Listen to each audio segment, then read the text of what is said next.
Vite, voici les infos.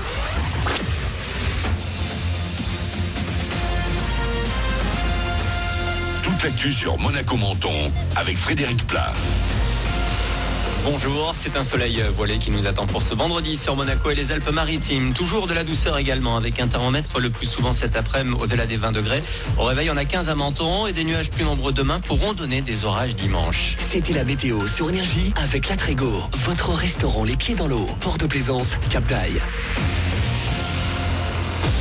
Dans l'actu ce matin, le corps d'un pompier porté disparu retrouvé hier. C'est l'un des deux hommes qui se trouvait à bord du véhicule qui a été emporté par la rivière la Vésubie à hauteur de la Bolène lors de l'épisode méditerranéen de la semaine dernière, renforcé par la tempête Alex. Encore de nombreuses personnes sont portées disparues. Il y a celles emportées par les eaux et celles dont on reste sans nouvelles. Pompiers, mais aussi militaires, bénévoles sont toujours mobilisés dans les vallées dévastées pour des opérations de secours, mais aussi du nettoyage et déblaiement ou encore approvisionnement. Et la solidarité se poursuit de partout dans les Alpes-Maritimes et en principauté. Des élèves de l'International School of Monaco ont organisé une collecte. En 48 heures, ils ont rempli un plein fourgon de nourriture, produits d'hygiène avec le soutien de l'association Les Anges Gardiens de Monaco. Vous pouvez aussi donner sur la digue Régnier 3.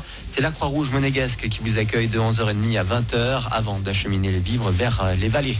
Un événement annulé qui se transforme en élan de solidarité. Le départ du e-rallye de Monte-Carlo devait être donné le 22 octobre. Certaines étapes étaient prévues dans les vallées meurtries et l'Automobile Club de Monaco a fait savoir qu'à la place, il préparait un convoi. Il sera composé de vêtements, d'équipements de première nécessité, en plus de prêter main forte sur place. Tout ça doit partir demain de Monaco. Également, dans l'actu, trop de nouveaux cas positifs, trop de malades dans les hôpitaux. Hier, le ministre de la Santé a de nouveau étendu la liste des métropoles placées en état d'alerte maximale face au coronavirus. Dès demain, Lille, Lyon, Saint-Étienne ou Grenoble devront appliquer les mesures plus strictes comme la fermeture des bars et des précautions sanitaires drastiques dans les restos.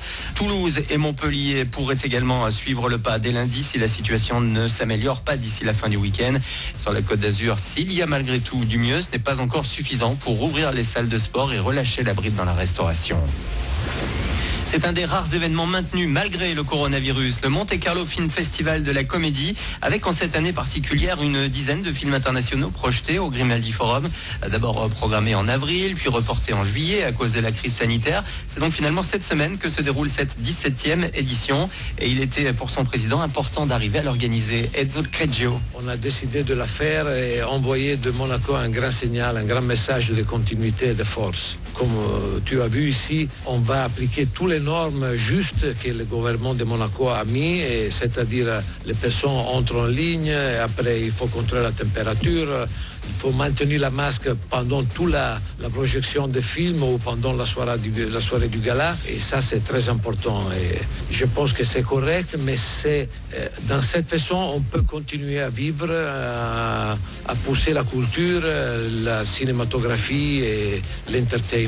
Le monde de la cinématographie dans ce moment a une crise énorme parce que les personnes ne vont pas beaucoup au cinéma, il n'y a pas beaucoup de production, et donner un signal comme ça, c'est-à-dire aller au cinéma s'il vous plaît. The show must go on, le cinéma doit continuer, mettez la masque, faites le distanciement, mais il ne faut pas que la peur du virus nous oblige à rester à la maison, fermés chez nous, et on n'a plus de contacts. On peut avoir des contacts en sécurité, en mettant la masque, sortant, mais il faut sortir, la vie doit continuer. Et ce soir à 19h45 sera projeté en avant-première mondiale The Comeback Trail avec Robert De Niro, Morgan Freeman ou encore Tommy Lee Jones. Générique de fin demain avec un grand gala et la remise des prix. Vous avez toutes les infos sur montecarlofilmfestival.net. Voilà pour votre actu.